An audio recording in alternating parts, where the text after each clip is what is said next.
السلام عليكم ورحمة الله وبركاته. عاملين ايه يا حبايبي؟ شايفين الشاورما القمر دي؟ حكاية ولا تتبيلتها تحفة جدا بجد. لو عملتيها مرة هتعتمديها على طول عندك. تعالي اقولك انا عملت ايه. هبتدي الاول في التتبيل. هجيب معايا كوباية من الزبادي، هنزل بيها في البولة. ممكن زبادي بلدي اللي موجود عندك او لبن رايب، الاتنين هيمشوا معاكي شغال. وهجيب معايا فصين من التوم مهروسين، فصين اتنين بس. هنزل بمعلقتين كبار من الكاتشب، مش موجود كاتشب استبدليه بالصلصة. ربع كوباية من الزيت. معلقة كبيرة من الخل. ليمونة كاملة هبدأ ان انا اعصرها. هبدأ ابهر بقى ملح، فلفل اسمر، كمون، شطة لو حابة، مش حابة ما تحطيش شطة. معلقة توم وبصل بودرة، كل ده معلقة صغيرة. معلقة كبيرة من بهارات الشاورما، ربع معلقة صغيرة من الكركم. آه، وتقلبيهم كويس اوي تخلطيهم مع بعض. البهارات ديت على حسب ما انتي حابة، اي بهارات عندك ضيفيها تطلع معاكي كويس، بس البهارات دي بتخلي طعم الشاورما تحفة. جبت بقى الشاورما بتاعتي، هبدأ ان انا مقطعاها بالشكل اللي انتوا شايفينه دوت، وانزل بيها في قلب التتبيله واقلبها كويس جدا.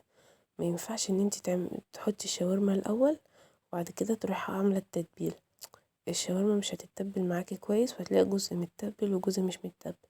اعملي التتبيله الاول وبعد كده انزلي بيها بالفراخ بتاعتك. تمام. هتسيبيها بقى ساعتين اقل حاجه، وبعد الساعتين هتبداي بقى ان انتي تجيبي مقله او صينيه اللي عندك، تحطي فيها معلقتين من الزيت وتسيبيهم ان هما يسخنوا كويس. وبعد كده انا كنت هنا بعمل للزيت اختبار.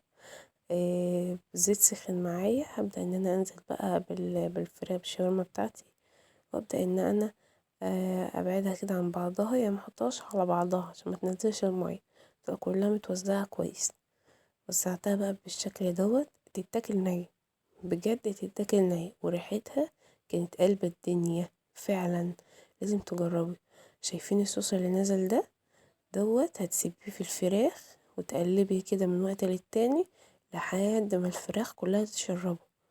ما تضيفيش على الفراخ غير لما الصوص دوت كله هو اللي هيسوي الفراخ بتاعتك. التتبيل هوريها لكم بعد ما اتشربت. بصوا الجمال والحلاوه. كده خلاص التتبيله معايا شربت الفراخ شربت التتبيله تحفه. معايا بقى بصلايه وقرن شطه او فلفل اللي متوفر عندك.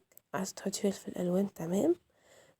قطعتهم كده شرايح ونزلت بيهم على الشاورما. ابدا ان انا اقلبها بالشكل ده، اديلها تقليبه كده واسيبها ان هي تدبل. يعني تدبل حاجه بسيطه عشان البصل والفلفل يفضل مصحصح كده معاكي. بصوا الجمال والحلاوه. الشاورما فعلا وطعمها بتتكلم عن نفسها. اقدمها بقى، قدمتها بالشكل اللي انتوا شايفينه دوت.